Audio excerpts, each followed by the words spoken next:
naawa ako sa'yo, mahal eh.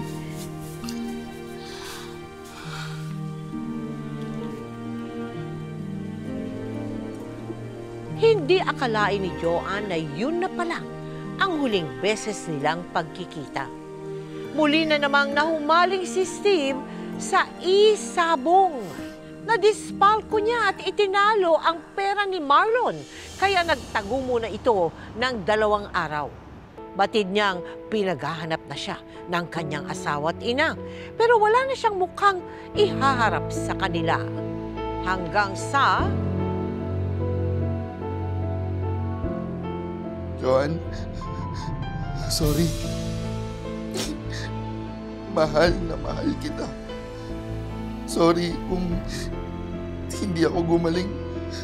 Sorry na kung puro na lang ako sorry. Pinilit ko namang magbago eh. Jo, pero hindi ko maintindihan bakit ayaw ng utak ko. Sorry.